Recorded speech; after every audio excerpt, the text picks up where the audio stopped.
What is up, beautiful people of YouTube? My name is Tastic, and this is going to be 10 tips and tricks for Tropico 6 in under 6 minutes.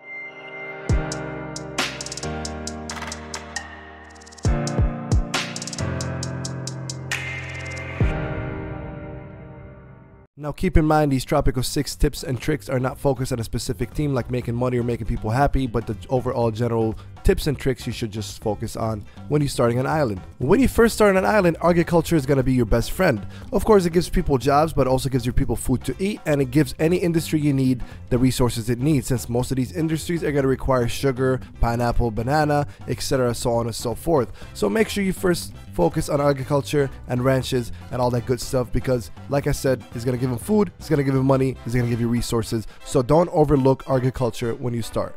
Keep an eye on low imports and high exports. Always check the trade route and always try to keep one trade option open in case you get that banger deal that you need. Of course, if all the deals are good, then take all of them. But for example, if something is at 90%, and even if you don't have it just yet, go ahead and lock that deal in so you can start looking at it. And at the same time, let's not just focus on exports, let's take a look at imports. Whether you can use it in the island or re-export it back into the market, guess what? You're still making money. So another way to make money, or another big tip to do at the beginning or even in the middle of your stage at building your island, is to keep an eye out on the exports, and not only just the exports but really good import. Almanac is always going to be your best friend. On Almanac you could find anything, how many vacant homes you have. So therefore, if you have a lot of vacant homes and not so many homeless, then you don't need to build, they just need to go find those homes.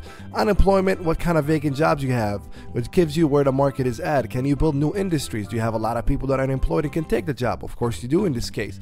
It also gives you an idea of what your revenue is coming from. Exports, and you get to see what's working and what's not working, as well as local services, and as well as tourist services. And of course, it gives you an idea where your miscellaneous or where your spending is going as well. So always keep your eye on the Almanac. Do not overlook wages, because wages make service quality or job quality better. In a lot of cases, service quality means better customers and happier customers. In a lot of other cases, service quality means better efficiency for the whole island. So therefore, if this is service quality and efficiency is at 170, if I drop it down lower and lower and lower, the efficiency is going to go down. So once you get to the point where you can make, you can afford the max budget, go ahead and give it to them, because they are going to be performing at better for you, and they're going to be producing better, and therefore pouring more money in the economy. So do not overlook wages, because they affect job quality, they affect efficiency, and they affect service quality.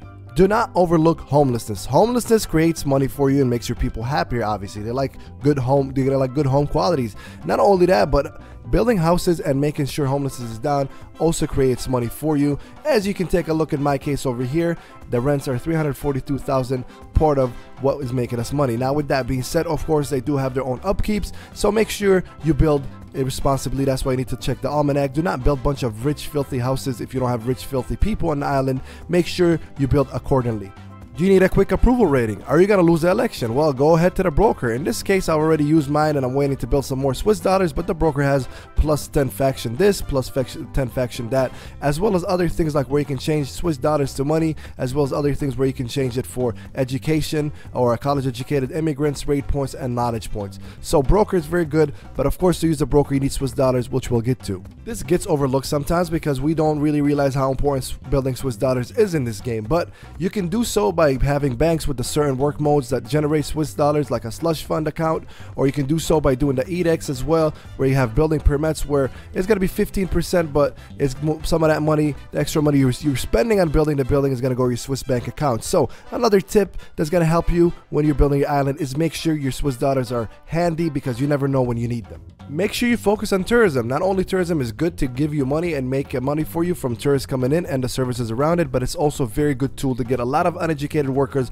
off the street and into a job. A lot of times when you have uneducated workers and you have enough industries or not enough room for industries and you need something to give them for jobs, tourism is going to be one of those things that can give you jobs for your uneducated workers, as well as a lot of money, of course, and things that have to come with tourism, such as entertainment building, etc., so on and so forth, where it could be beneficial for you and your people. So tourism is very good.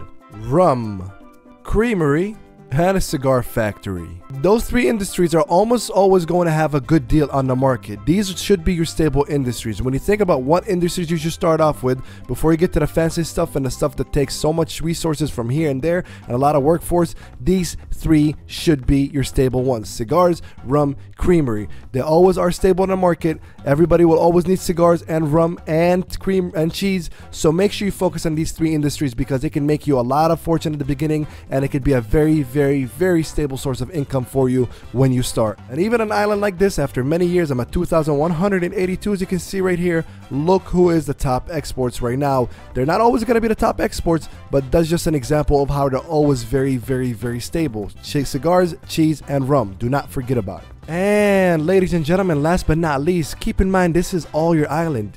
Make sure you establish an identity of what kind of island you want. Do you want to be a capitalist? Do you want to be a dictatorship? You want to be a military dictatorship? Whatever type of island you want to be, make sure you set an identity for what kind of island you want to go about. Make sure you establish what kind of identity you want. With that being said, these have been 10 Tropico 6 tips and tricks by your boy Jared-tastic. Thank you guys for watching. Hope this helped. I'll see you guys later. I am out.